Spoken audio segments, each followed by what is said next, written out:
The day's other major story came in the United States Senate, where the stage is now set to confirm Judge Neil Gorsuch to the Supreme Court.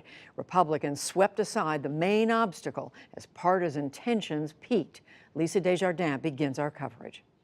As a dark downpour hit outside, inside, a long brewing man-made storm burst. On the nomination of Neil M. Gorsuch of Colorado to be an Associate Justice of the Supreme Court of the United States. First, Republicans tried and failed to get the 60 votes needed to end a filibuster blocking Gorsuch. The motion is not agreed to. With that, Republican leader Mitch McConnell launched a series of historic parliamentary acrobatics to remove that 60-vote requirement altogether.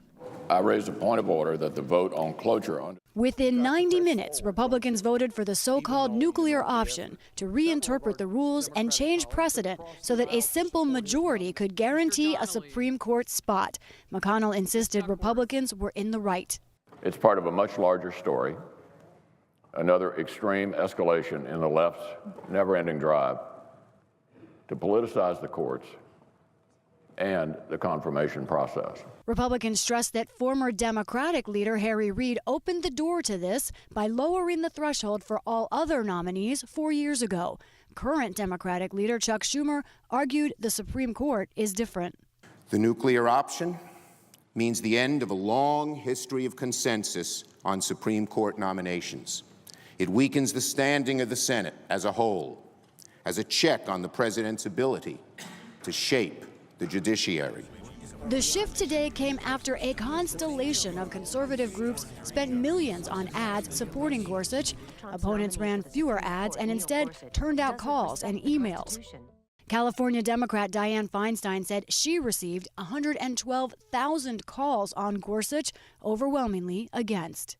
In the end, it exposed a Senate not just divided, but bitterly so. Delaware's Chris Coons. We simply do not trust each other anymore. And without trust, we will not rebuild what is necessary to sustain this body. Now, everyone likes to point the finger at the other side as the source of this distrust. The reality is there is abundant blame to go around. Even Republican Johnny Isakson warned this could lead to changing the 60-vote consensus required on most legislation. If we move towards a body that's a rubber stamp of the House or a unicameral government of legislation, we'll never be the United States of America our founding fathers intended us to be. Democrat Coons and Republican Susan Collins are gathering signatures on a letter to protect the 60-vote threshold for legislation. As for Judge Gorsuch, the next vote will be final confirmation. That is expected tomorrow evening. For the PBS NewsHour, I'm Lisa Desjardins.